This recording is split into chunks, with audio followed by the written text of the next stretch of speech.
अस्सलाम वालेकुम। मैं हूं रिजवान लतीफ़ और आपको लॉजिक्स कंप्यूटर एकेडमी के प्लेटफॉर्म से खुश आमदेद कहता हूं। नाज़रीन कराम, ये बात तो हमें मालूम है कि हर जानदार चीज़ के सोने का एक वक्त है और वो ज़रूर सोती है। अब जहां तक इंसानों का ताल्लुक है तो इंसान भी सोने के आदी हैं, तब वो रोज़मर्रा का काम सही तरीके से सर अंजाम देते हैं। लेकिन सवाल ये पैदा होता है कि हमें कब और कितनी देर के लिए सोना चाहिए। तो इसकी तफसील जानने से पहले मैं आप लोगों को याद दिलाता चलूं कि इस वीडियो को लाइक करना और शेयर करना ना भूलें, जबकि नए शामिल होने वाले दोस्त इस चैनल को सब्सक्राइब करने के साथ साथ बेल आइकन पर भी क्लिक कर दें ताकि इस तरह की मुफीद मालूमाती वीडियो बर वक्त आप तक पहुंचती रहें। नाज़रीन कराम, जहाँ तक ताल्लुक है कितनी देर के लिए सोना चाहिए, तो इसके मुतालिक तो साइंसदानों की मुख्तलिफ आरा है।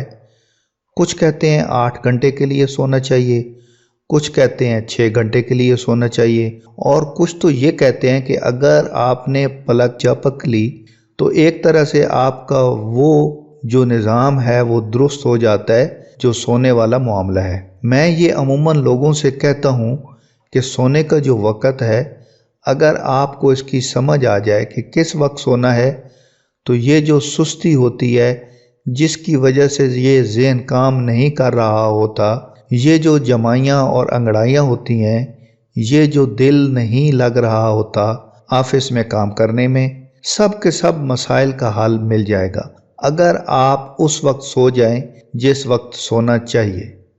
अब कहने वाले कहते हैं कि रात को जब इंसान सो जाता है तो रब्बे कायनात जिस्म की मुरम्मत फरमाते हैं। इसमें कितनी हकीकत है कितनी नहीं है खुदा ही बेहतर जानता है, लेकिन ये बात कहीं न कहीं दिल को जाके ज़रूर लगती है। नज़रीन, हम सोते क्यों हैं? हम इसलिए सोते हैं कि हमें हमारे रब ने हुक्म दिया है सोने का। किस वक्त सोने का हुक्म दिया है? रात के पहले पहर सोने का। और यकीनन रब का हुक्म हिकमत से खाली तो नहीं हो सकता। रात के पहले पहर में जो लोग सोते हैं उनकी ज़िंदगी में बीमारियां कम होती हैं, उनकी ज़िंदगी में सुस्ती कम पाई जाती है, उनकी ज़िंदगी में एनर्जी का फुकदान कम पाया जाता है।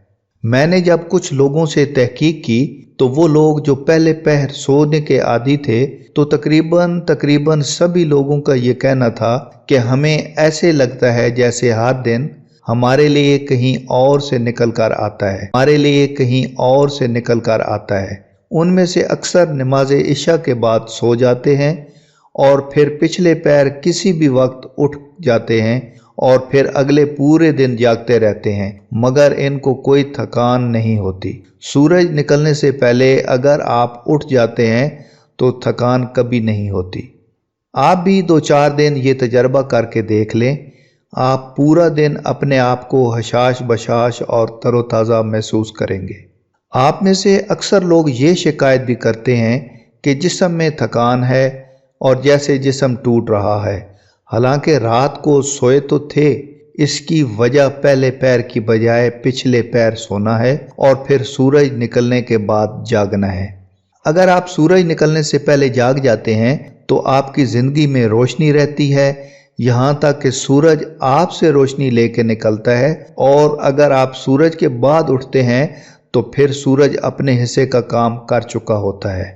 नाज़रीन कराम, सिर्फ एक बात ज़हन में रखिएगा कि सोना है तो पहले पहर सोना है।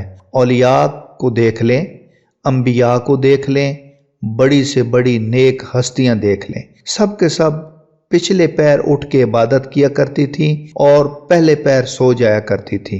आज भी हमारे बड़े बूढ़े जो घर में मौजूद हैं, उनका आपसे एक ही शिकवा होता है कि आप सवेरे नहीं उठते, आप जल्दी नहीं सोते। और वैसे भी बड़े बड़े मकूले इस पर लिखे गए हैं कि जल्दी सोना और फिर जल्दी उठना सेहत के लिए, चाहे वो ज़हनी हो या जिस्मानी, बेहतर है। तो अगर आप चाहते हैं कि आपकी सुस्ती ख़त्म हो तो अपना ताल्लुक़ खुदा से मजबूत कीजिए। तो खुदा से मजबूत ताल्लुक़ कैसे होगा? पहले पैर सो के और फिर پچھلے پیر اٹھ کے۔ ناظرین کرام، اگر ہم اسلام کے سنہری اصولوں پر عمل کریں تو ہماری زندگی میں خوشحالی اور خوش قسمتی آئے گی۔ آپ لوگوں کا